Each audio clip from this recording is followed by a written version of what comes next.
Hello, good evening to you. Welcome. It's Monday night. It's BOBCAST. It's the 25th. Yes, 25th today. I should always remember that's the anniversary of my mum's death. Bless her, 26 years ago. Long time, just before I was ordained. And so to everyone else who's grieving the loss of a parent at this time, my heart goes out to you. Maybe you're remembering your parents as well. And, it's a day like today when you think about family, isn't it? And you think about things. My grandfather was a baker for the army. He went to war all buns glazing. Absolutely, yes, he was there all the time. It's interesting when you think about jobs, isn't it? I'm often very reticent about saying to people what I do. Particularly if you're out sort of socially or whatever, you're on holiday. Gosh, there's a thought, holiday. When are we ever going to get a holiday? When am I going to be basking like a Greek god in the sun, lying on a beach? Beach, baby, what do you want? When is that going to happen? I really don't know. But, if we're sitting having a drink and people come and chat to you, as they quite often do on holiday hotels, so you start these great relationships with people that are so deep and last about 3 hours. And people say, yeah, you're just my type of bloke. Yeah, I know exactly what you mean. Oh, God, how can I get out of this one? So people say, so what do you do, Bob? And I say, well, although I hate it, I say I'm a taxidermist. And they say, well, what do you do every day? And I said, oh, stuff. So they tend to walk away with their poodles under their arms when I tell them that. That's, of course, a bit of a wicked lie. Well, it's not a lie, it's just a little bit of a sort of stretch of the truth, as the Elastic Man said. So what's been going on then? I got an interesting WhatsApp from someone today who said they've been listening to some of the back numbers of BOBCAST, because there's over 60 of them now, apparently. I think this is number 65. Should be getting pensioned off, shouldn't I? They've been listening to the BOBCAST, and they said they liked the fact that I could remember the number plate of quite a lot of my cars. One of those boring things I can remember. And they said, what was your first car, Bob? Well, my first car was an Austin A40. It was red with a black roof, HVA, so that's H for Harry, V for Victor, A for Apple, 71D. And it was incredibly rusty. The front wing really was, well, eventually I put some aluminium in it. My brother-in-law helped me. I put some aluminium in it and I riveted it in to hold the front together. This is true. £50 I paid for that car. And the driver's door didn't open, so you had to slide across to the passenger door. And but I loved it. I was so proud of it. And then I sold it and got a Vauxhall Viva HBA 71V. And what was it? 71 something. It was an interesting wee car because it actually came with a private number plate, 13 RMK. Now my initials are RDK. I should have kept that number plate, but the person who I bought it from wanted it back. So we had the Vauxhall Viva, and then we progressed onto all types of different things. Ford Escort Estate, DVD 714L. Used to belong to Granada Rental before I bought it. Morris Marina, PUS 377M, and then I can't remember what came in between there. There was a Renault 5 in the midst of it, a GTL. And then we started moving up to some company cars and Austin Allegro. And I had an Austin Allegro which I bought. But that was change days. That was really interesting day. Oh, by the way, when I found out that my new toaster isn't waterproof, I was shocked. That was interesting because I went to borrow the money to buy a car from a guy called Mr. Curry, who was the bank manager in Glasgow. Lovely man, really nice man, Lindsay Curry. He always signed his letters with kind regards, which I thought was a lovely thing. He was very kind to me. And I went to see him to borrow money. And I remember him looking over his glasses and saying to me, "Now, Robert, I will not lend you the money for a Triumph Spitfire, which is what I really wanted, but I will lend you the money for a Morris Marina or an Austin Allegro. Can you imagine someone saying that now? It's such change days, but hey, there we are. That's where we go. So some bloke knocked on my door today, and he said, "I've got a parcel for your next door neighbour." I said, "You've got the wrong house, mate. Sorry." Yes, yeah. So my wife was reclining on the sofa. She wasn't feeling very well, so I made an offer to make her tea, and she said, "Oh, what do you fancy?" And she went, "Oh, I don't know. Surprise me." Anyhow, banging a saucepan with a ladle behind her head certainly done the trick.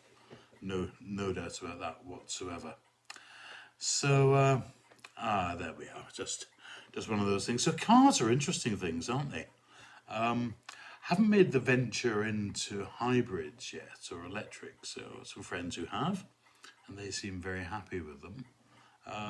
You need to get that sort of very long plug for the electric car, but I'm sure we'll get there.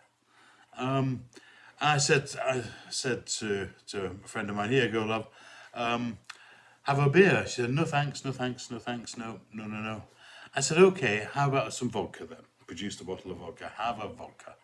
"No, I don't think so," she said. So I rummaged in my bag and I said, "How about a lovely brandy?" And she went, No, I best not. I said, "What about some tequila?" She said, "I can't." I said, "Oh my God, are you pregnant?" I said to my friend.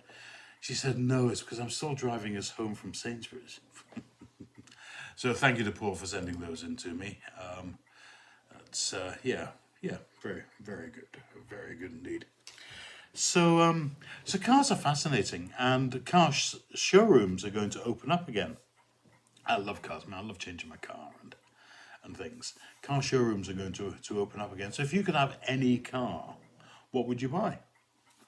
I'd buy a Mark I Lotus Cortina. If I could have anything at all, that's what I'd really like.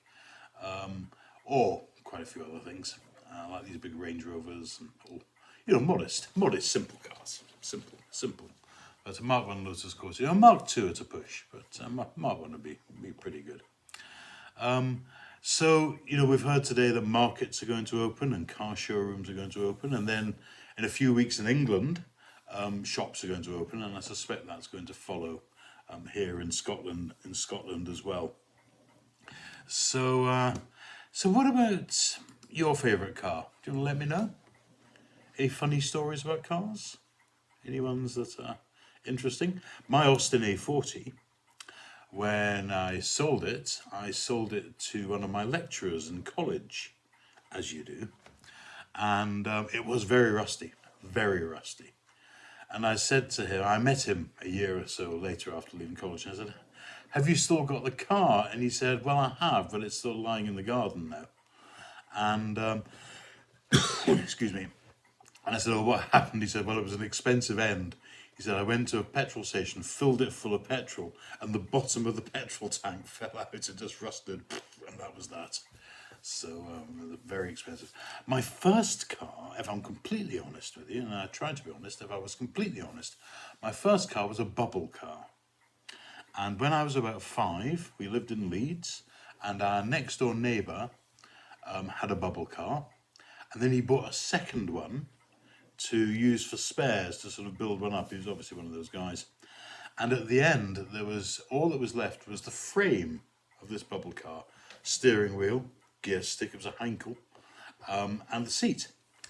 And obviously my mum and dad did a deal, because one day I found it had been lifted over and put at the bottom of our garden, so I had my very own car to drive. Okay, I'm running short of time. What am I going to say? Well, I've been thinking about poetry, and a lovely poem's been in my mind today called The Owl and the Pussycat. I may have done this before, but I'm going to do it again because I just love it. Love all things about it. The owl and the pussycat went to sea in a beautiful pea-green boat. They took some honey and plenty of money wrapped up in a £5 note. The owl looked up to the stars above and sang to a small guitar, "Oh, lovely pussy, oh pussy, my love, what a wonderful pussy you are, you are. What a wonderful pussy you are." Pussy said to Owl, "You elegant fowl, how charmingly sweet you sing. Oh, let's be married, too long we have tarried, but what shall we do for a ring?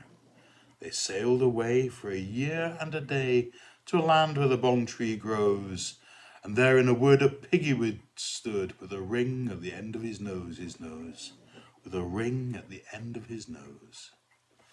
Dear pig, are you willing to sell for 1 shilling? Your ring, said Piggy, I will. So they took us away, and they were married next day by the turkey who lives on the hill.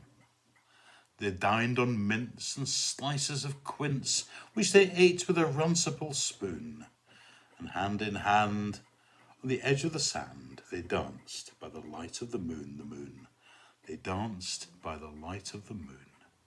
Just love that. Great poem. I don't know what a runcible spoon is.